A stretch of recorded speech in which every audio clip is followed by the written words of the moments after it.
On the morning of August 1st, 2025, the town of Anaconda, Montana, awoke to a day that would be forever etched in its memory. The sun rose quietly over the familiar streets, but beneath the calm, an unimaginable tragedy was about to unfold. At 10:30 a.m., the peace was shattered by the sound of gunfire at the Owl Bar, a beloved local landmark that had stood for generations as a gathering place for friends and families.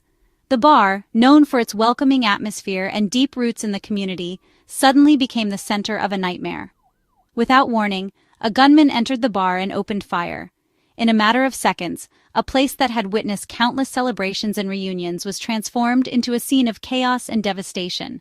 The sound of gunshots echoed down the street, drawing the attention of neighbors and passers-by. 4 people lost their lives in those brief, harrowing moments. The victims were not just names in a headline, they were cherished members of the community, each with their own stories, families, and dreams.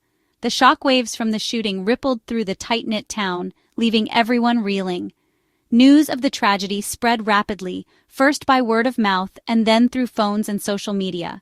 Residents gathered in disbelief, struggling to comprehend how such violence could strike so close to home. Grief and confusion mingled in the air as people tried to make sense of the senseless. The Owl Bar, once a symbol of Anaconda's enduring spirit and history, was now marked by loss. Its doors, which had welcomed generations, were now closed off by police tape, a stark reminder of the tragedy that had unfolded within its walls. The pain was deeply personal. The victims were not strangers. They were neighbors, friends, and family members. Their absence left a void that could be felt in every corner of the town, from the local grocery store to the schoolyard. Emergency services rushed to the scene, responding to frantic calls for help.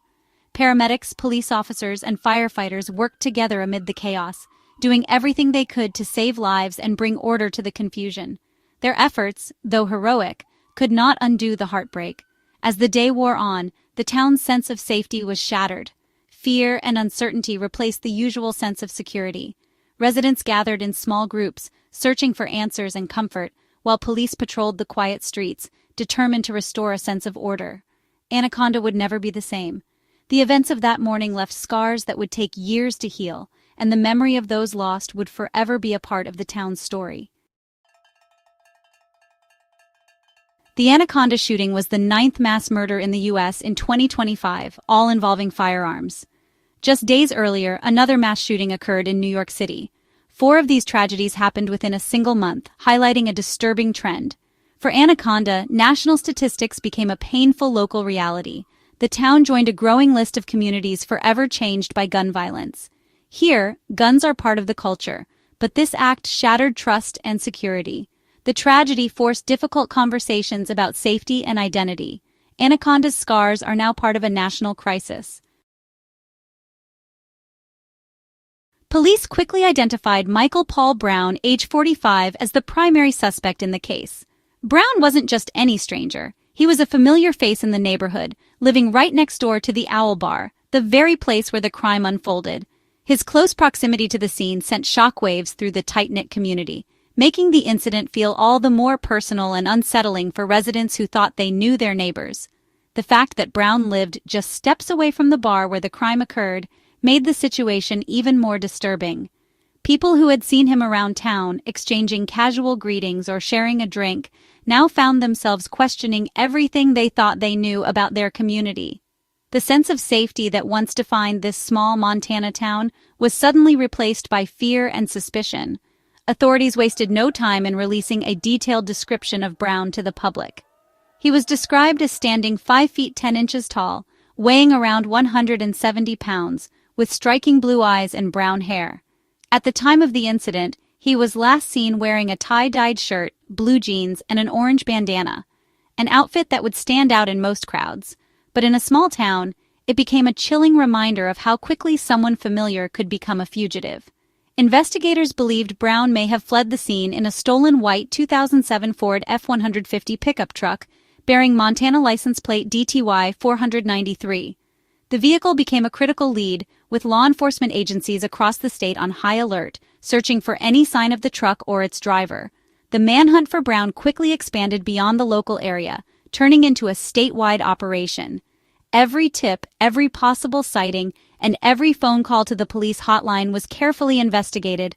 Officers scoured highways, rural backroads, and remote areas, determined to leave no stone unturned in their search for the suspect. Authorities issued urgent warnings to the public, emphasizing that Brown was considered armed and extremely dangerous. Residents were told not to approach him under any circumstances, and to report any suspicious activity immediately. The message was clear. Safety came first, and the community needed to remain vigilant. As the search intensified, SWAT teams were deployed to clear Brown's home and comb through the surrounding woods. The operation was tense and methodical, with officers prepared for any possibility.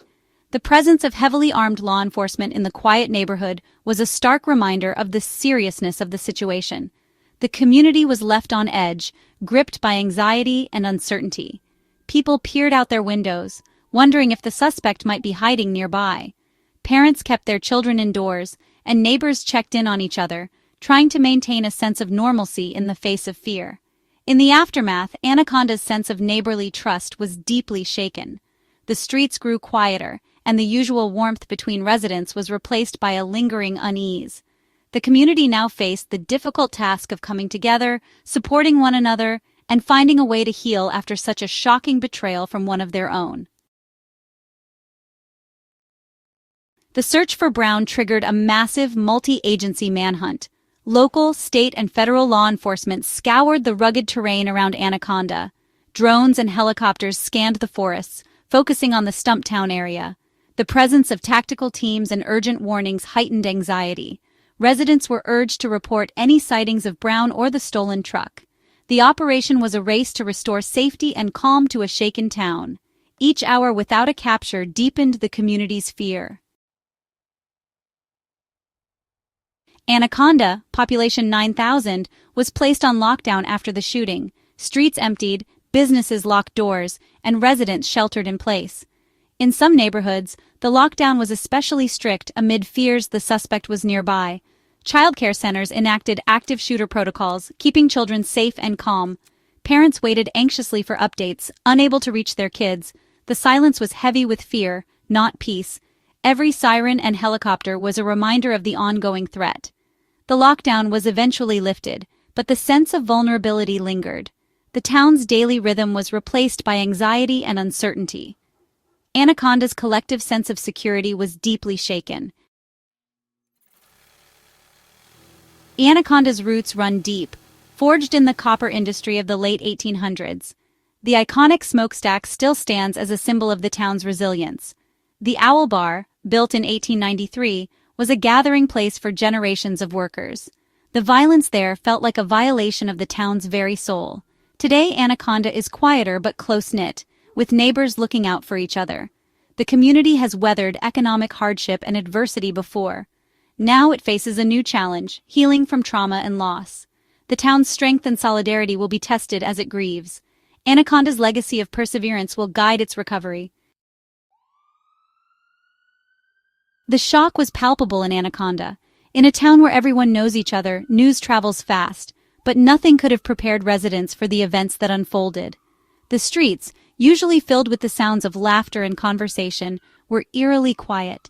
People gathered in small groups, speaking in hushed tones, trying to make sense of the chaos that had suddenly invaded their peaceful lives.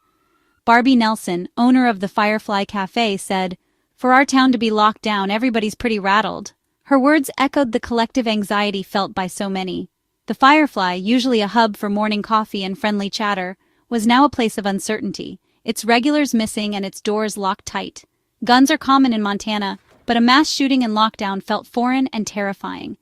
Residents who grew up around firearms never imagined their community would be the scene of such violence. The sight of police tape and patrol cars outside familiar storefronts was jarring, a stark reminder that tragedy can strike anywhere. The Owl Bar, a place of memories, was now a symbol of loss. For decades, it had been a gathering spot for celebrations and milestones, but now it stood silent, its doors closed, its windows dark. The community mourned not just the victims, but the loss of innocence that came with the violence. Grief was personal. Victims were friends and neighbors. In a town this size, everyone is connected. The pain rippled through families, classrooms, and workplaces. Vigils were held, candles lit, and tears shed for those lost, and for the sense of security that had been shattered. The ongoing manhunt fueled fear, especially for parents worried about their children. With schools closed and families sheltering in place, uncertainty hung in the air. Parents clung to their kids, trying to reassure them while struggling to hide their own fear. Armed officers and helicopters underscored the crisis. The sight of tactical gear and the sound of helicopters overhead were foreign to Anaconda, making the threat feel even more real. Law enforcement worked tirelessly, but the tension was inescapable. The sense of safety was gone, replaced by disbelief and anxiety. Playgrounds sat empty, and families stayed indoors, glued to news updates. The routines of daily life were upended, replaced by a constant undercurrent of worry. Conversations shifted from daily life to loss and security. Neighbors checked in on each other, sharing updates and offering comfort. The community's focus turned to healing and to understanding how such a tragedy could happen here.